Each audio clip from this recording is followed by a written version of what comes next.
नमस्कार दोस्तों और स्वागत है आपका 100% इंग्लिश के यूट्यूब चैनल पर। दोस्तों, आप अगर लिटरेचर के स्टूडेंट हैं या पोएट्री में थोड़ा सा भी इंटरेस्ट रखते हैं तो आज का टॉपिक आपको पूरी तरीके से अपनी तरफ खींच लेगा। आज हम बात करने वाले हैं इंग्लिश लिटरेचर के एक ऐसे मास्टरपीस के बारे में जिसने अकेले ही आने वाले रोमांटिक एज की नींव रख दी थी। जी हाँ, हम बात कर रहे हैं थॉमस ग्रे की लिखी हुई बेहद famous poem elegy written in a country churchyard की।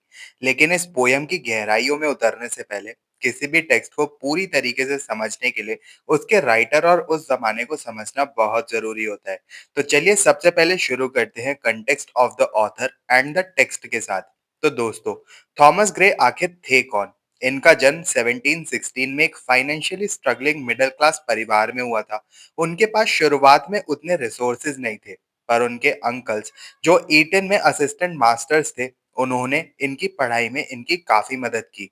ईटन में पढ़ाई के दौरान इनकी दोस्ती कुछ ऐसे लोगों से हुई जो सोसाइटी में काफ़ी वेल कनेक्टेड और अमीर थे, जैसे कि होरास वॉलपॉल।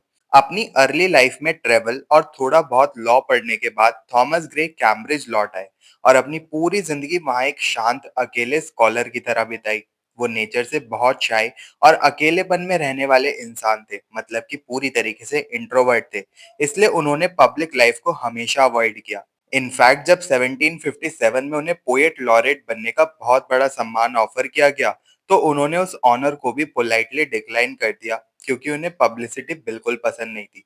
थॉमस ग्रे अपने अकेलेपन में क्लासिकल लिटरेचर पढ़ते थे और काफी मेलनकॉलिक यानी थोड़े उदास किस्म के व्यक्ति थे। पर यही मेलनकॉलिया उनकी पोएट्री की सबसे बड़ी ताकत बन गई।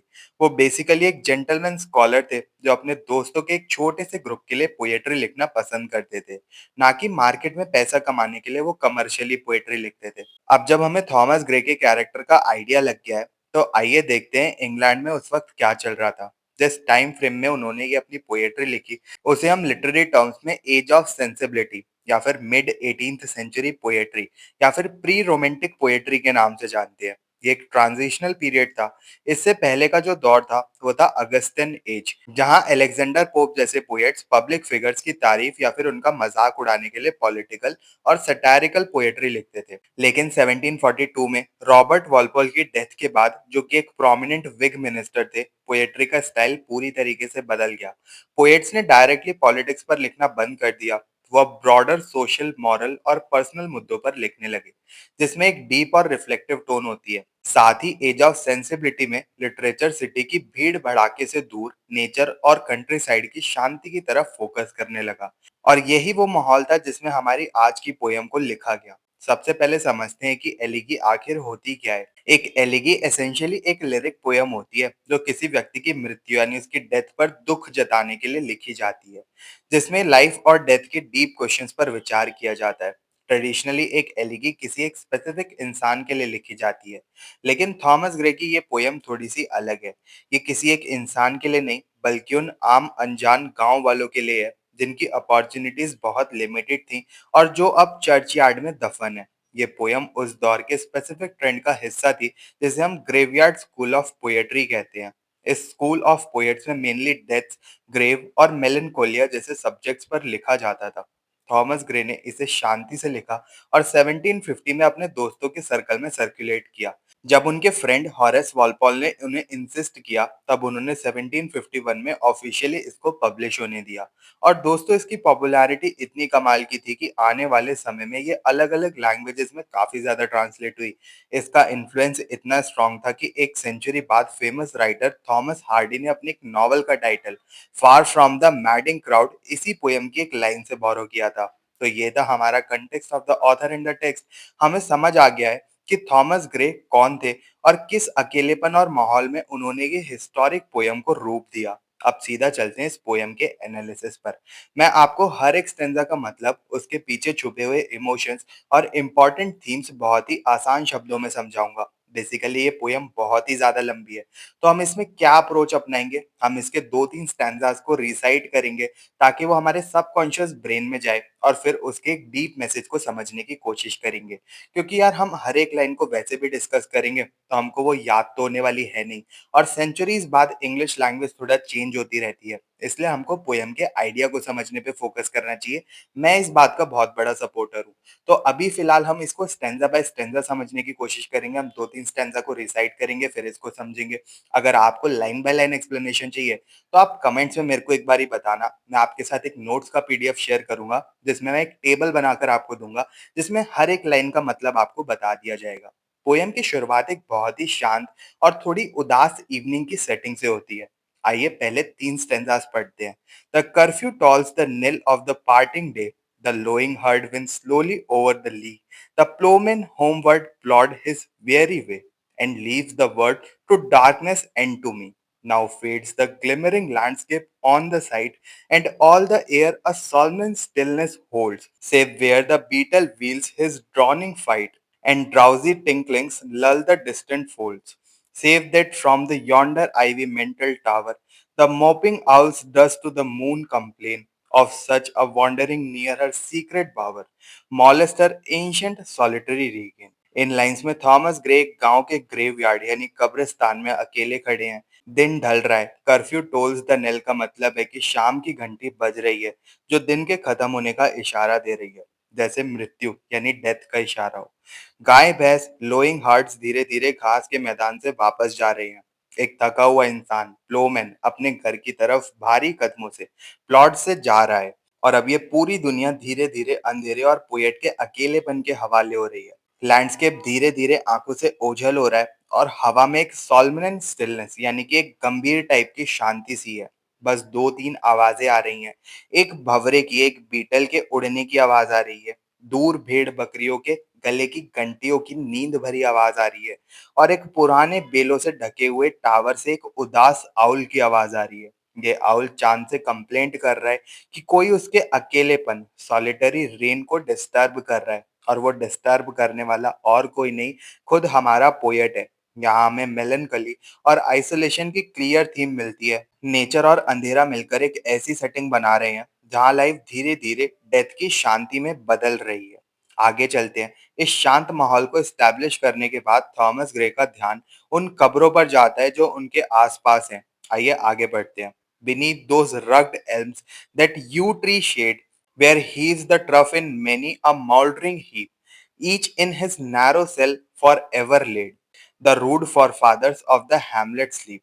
The breezy call of incense-breathing morn, the swallow twittering from the straw-built shed, the cock shrill clarion or the echoing horn, no more shall rouse them from their lowly bed. From them no more the blazing hearth shall burn, or busy housewife ply her evening care, nor children run to lips their sire's return, or climb his knees the envied kiss to share.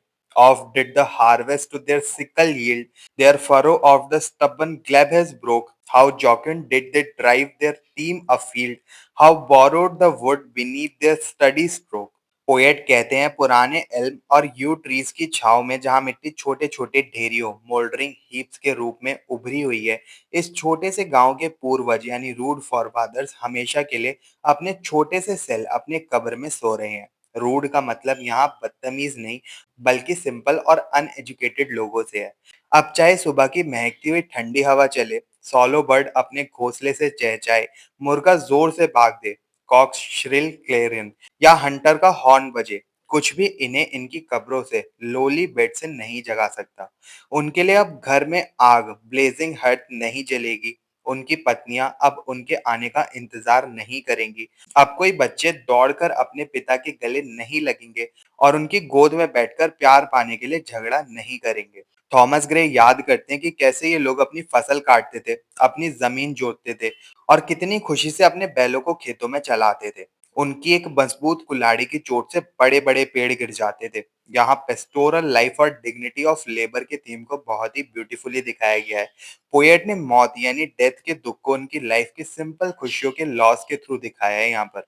दोस्तों अब poem एक नया मोड़ लेती है। अब Thomas Gray city के अमीर और सक्सेसफुल लोगों को एड्रेस करते हैं। Let not ambition mock their useful toil, their homely joys and destiny obscure, nor grandeur here with a disdainful smile the short and simple annals of the poor, the boast of heraldry, the pomp of power, and all that beauty, all that wealth ever gave. awaits alike the inevitable hour. The paths of glory led but to the grave.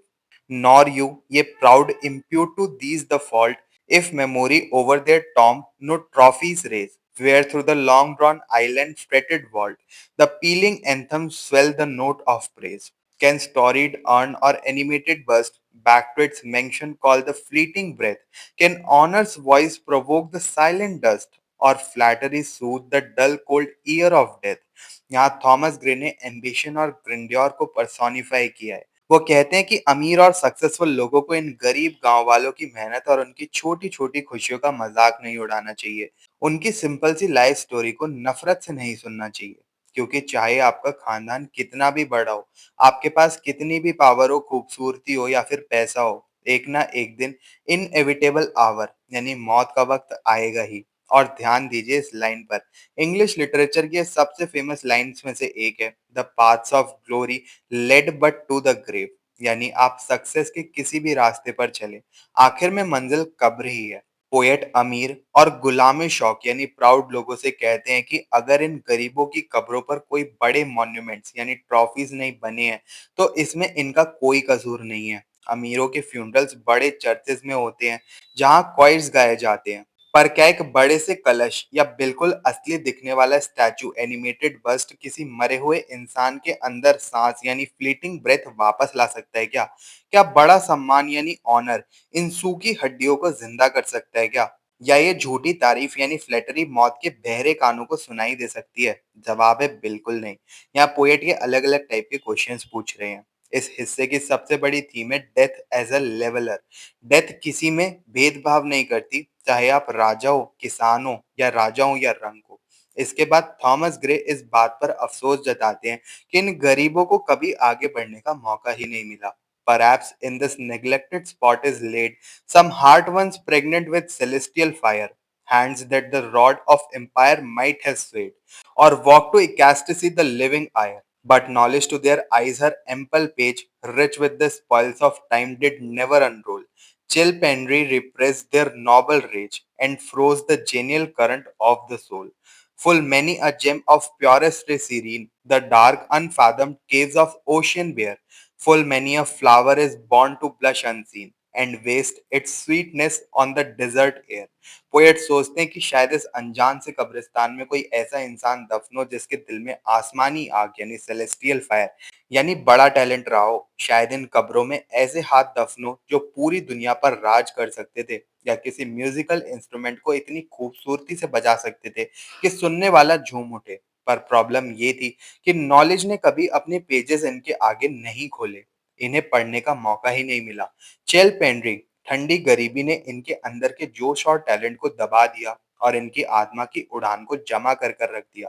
और अब आती हैं दो ऐसी lines जो आपने पहले भी शायद सुनी हो। पोएट कहते हैं कि समुद्र की गहरी अंधेरी गुफाओं में ना जाने कितने बेशकीमती हीरे छुपे रह जाते हैं जिन्हें कोई नहीं देख पाता, और ना जाने कितने फूल कितने फ्लावर ऐसे खिलते हैं जिन्हें कोई नहीं देखता, और वो अपनी खुशबू रेगिस्तान की हवा यानी डेजर्ट एयर में ऐसे ही वेस्ट कर देते हैं।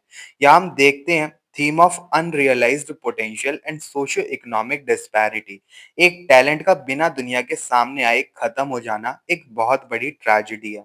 लेकिन क्या उनका लिमिटेड रहना सिर्फ नुकसान था? आइए देखते हैं। Some village Hamden that with dauntless breast the little Trant of his field withstood, some mute inglorious Milton here may rest, some Cromwell guiltless of his country's blood, the appalls of listening senates to command, the threat of pain and ruin to despise, the scatter plenty over a smiling land, and read their history in a nation's eyes. Their lot forbade nor circumscribed alone their growing virtues, but their crimes confined, forbade to wade through slaughter to a throne, and shut the gates of mercy on mankind. The struggling pangs of conscious truth to hide, to quench the blushes of ingenious shame, or heap the shrine of luxury and pride, with incense kindled at the muse's flame. अब Thomas Gray तीन historical figures का जिक्र करते हैं, John हेम्पडेन, John Milton और Oliver Cromwell.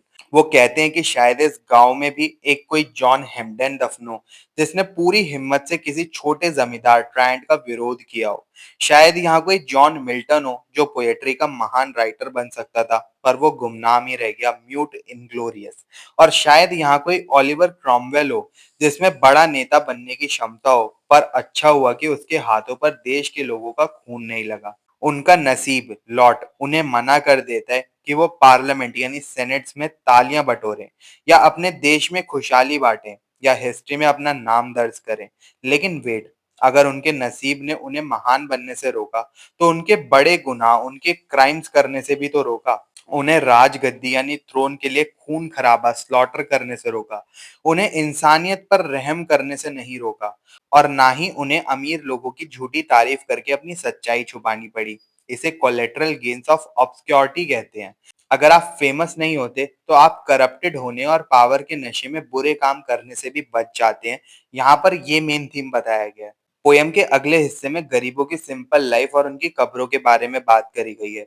Far from the madding crowds ignoble strife, their sober wishes never learned to stray along the cool sequestered vale of life. They kept the noiseless tenor of their way. Yet even these bones from insult to protect, some frail memorial still erected nigh, with uncouth rhymes and shapeless sculpture decked, implores the passing tribute of a sigh. Their name, their ears, spelt by the unlettered muse, the place of fame and elegy supply, and many a holy text around she strews, that teach the rustic moralist to die. For who to dumb forgetfulness a prey, this pleasing anxious being ever resigned, left the warm precincts of the cheerful day, nor cast one longing, lingering look behind. On some fond breast the parting soul relies, some pious drops the closing eye requires.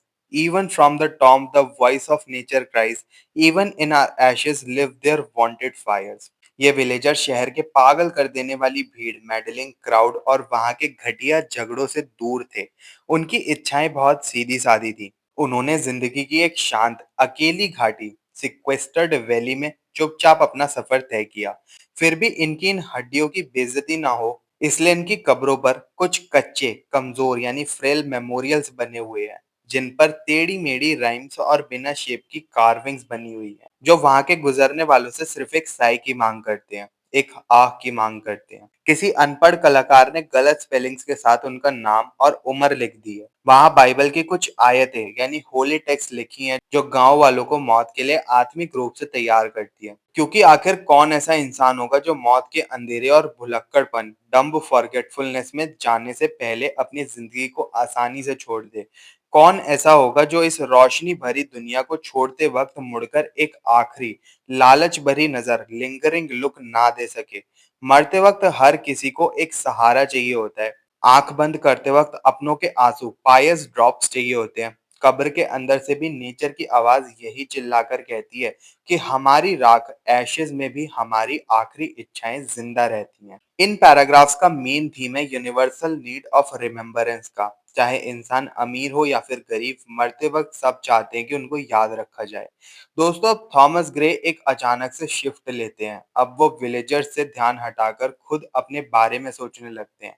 For thee who mindful the unhonoured death, dost in these lines their artless tale relate. If chance by lonely contemplation led, some kindred spirit shall inquire thy fate. Haply some hoary-headed swain may say, oft have we seen him at the peep of dawn, brushing with hasty steps the dews away to meet the sun upon the upland lawn. There at the foot of yonder nodding beech that weathers its old fantastic roots so high, his listless length at noontide would he stretch and pour upon the brook that babbles by. Hard by yon wood now smiling as in scorn, muttering his wayward fancies he would rove, now drooping woeful wan like a forlorn, or crazed with care, or crossed in hopeless love. One morn I missed him on the customed hill along the heath and never his favourite tree. Another came, nor yet beside the rill, nor up the lawn, nor at the wood was he. The next in drudges due in sad array, slow through the churchway path we saw him borne, approached and read, for thou canst read the lay. Graved on the stone beneath your age thrown. यहाँ Thomas Gray खुद को दी कहकर address करते हैं। वो सोचते हैं कि तुम जो इन अनजान मुर्दों को याद करके उनकी सिंपल सी कहानी पर अपनी कविता लिख रहे हो, क्या होगा अगर आने वाले वक्त में तुम्हारी ही तरह सोचने वाला कोई इंसान, किंडर्ड स्पिरिट, इसी कब्रिस्तान में आए और तुम्हारी किस्मत के बारे में पूछे। शायद कोई सफेद बालों वाला गांव का किसान उससे कहेगा, हाँ हमने उस पोएट को कई बार सुबह सुबह देखा था। वो घास से ओस यानी ड्यूस को हटाते हुए तेजी से पहाड़ी की तरफ निकल जाता था ताकि उगते सूरज को देख सके। दोपहर में वो उस बीच पेड़ के नीचे आराम से लेट जाता था जिनकी जड़ें जमीन के ऊपर उगी हुई हैं, और लगातार उस बहती हुई नदी को देखता रहता था। वो अक्सर जंगल के पास घूमता रहता था, अजीब तरीके से खुद से बातें करता रहता था, मटरिंग करता रहता था, कभी मुस्कुराता था तो कभी ऐसे उदास और पीला वो फुल वैन नजर आता था जैसे वो बहुत ज्यादा अकेला हो या फिर एक होपलेस लव में पागल हो गया हो। फिर उस किसान ने आगे कहा, एक सुबह मैंने उसको उसकी फेवरेट जगह पहाड़ी पर उसके पसंदीदा पेड़ के पास नहीं देखा। अगला दिन आया तब भी वो नदी के पास नहीं था, और उसके अगले दिन हमने देखा कि उसकी अर्थी को दुख भरे गानों डर्जिस के साथ चर्च के रास्ते से ले जाया जा रहा था। फिर वो किसान कहता है, जाओ उस कांटे वाले पेड़ एज थ्रॉन के नीचे पत्थर पर लिखा उसका मैसेज पढ़ लो, क्योंकि तुम पढ़े लिखे लगते हो। इस पोर्शन में पोएट ने अपना ही अलिटरेशन और मेलनकली दिखाया है। वो दिखाते हैं कि कैसे गांव वालों के लिए वो एक अजीब और समझ ना आने वाले आउटसाइडर हैं। और आते हैं अब पोएट के एंड पर, जब वो किंडर्ड स्पिरिट और उस टॉम स्टोन यानी कब्र के पत्थर के पास जाता है तो उस पर क्या लिखा होता है। अब हम डिस्कस करेंगे थॉमस ग्रे का खुद के लिए लिखा गया एक epitaph. He rest his head upon the lap of earth, a youth to fortune and to fame unknown. Fair science frowned not his humble birth, and melancholy marked him for her own. Large was his bounty, and his soul sincere. Heaven did a recompense, a largely sent. He gave to misery all he had a tear. He gained from heaven, it was all he wished, a friend. No father seek his merits to disclose, or draw his frailties from their dead abode. There they alike in trembling hope repose, the bosom of his father and his God. इस epitaph में लिखा है कि यहाँ इस धरती की गोद में, इस धरती की लैप में, लैप ऑफ अर्थ में एक ऐसा नौजवान सो रहा है जिसे ना तो किस्मत ने और ना ही शौहरत ने पहचाना। वो किसी छोटे परिवार में पैदा हुआ, पर फेयर साइंस यानी ज्ञान और नॉलेज ने उस पर गुस्सा नहीं किया, यानी उसे पढ़ने लिखने का पूरा मौका मिला। लेकिन मेलनकली यानी उदासी ने उसे हमेशा अपना बनाए रखा। उसका दिल बहुत बड़ा था, लार्ज वॉज हिज बाउंटी, और उसकी आत्मा सच्ची थी, और ईश्वर यानी हेवन ने उसे इसका अच्छा इनाम भी दिया। उसने दुख को वो सब दे दिया जो उसके पास था, यानी एक आंसू, एक टीयर, और बदले में उसे ईश्वर ने एक ऐसा सच्चा दोस्त दिया जो कि उसकी हमेशा से एक विश थी। आखिरी लाइन में एपिटाफ पढ़ने वाले से कहता है कि अब इसके गुण, इसके मेरिट्स या इसकी कमजोरियां यानी कि इसके पाप खोदने की जरूरत नहीं है। अब उन्हें इनकी जगह पर ही रहने दो, क्योंकि अब ये पोएट एक थरथराती हुई उम्मीद, एक ट्रेम्बलिंग होप के साथ सीधे अपने पिता और अपने परमात्मा यानी गॉड के सीने में शरण ले चुका है। ये स्पिरिचुअल रिजोल्यूशन का मोमेंट है। दुनिया में क्या मिला या क्या छूट गया, अब ये बातें मायने नहीं रखती, क्योंकि एट द एंड जो सोल है वो गॉड से मिल जाती है। तो दोस्तों, ये थी line by line detailed explanation Thomas Gray के masterpiece elegy written in a country churchyard की। इस एक मेलंकलिक पोयम ने ह्यूमन लाइफ के कितने बड़े सच को अच्छे से समेट कर रखा है।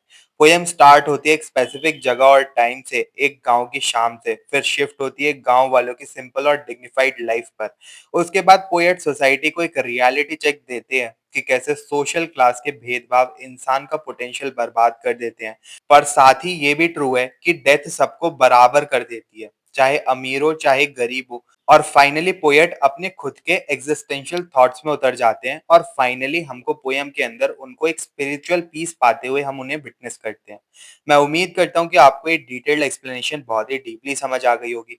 इस पोयम में डेथ कोई डरावना कॉन्सेप्ट नहीं है, बल्कि एक नेचुरल फिनोमिना और एक ग्रेट लेवरर की तरह इसको दिखाया गया है, जिसमें सभी ह्यूमन डिजायर्स और स्ट्रगल्स का अंत होता है। अगर आपको ये डिटेल्ड ब्रेकडाउन पसंद आया हो तो इस वीडियो को लाइक और शेयर जरूर करें, और 100% इंग्लिश चैनल को सब्सक्राइब कर लें और ऐसे डिटेल्ड और इंसाइटफुल वीडियोस के लिए।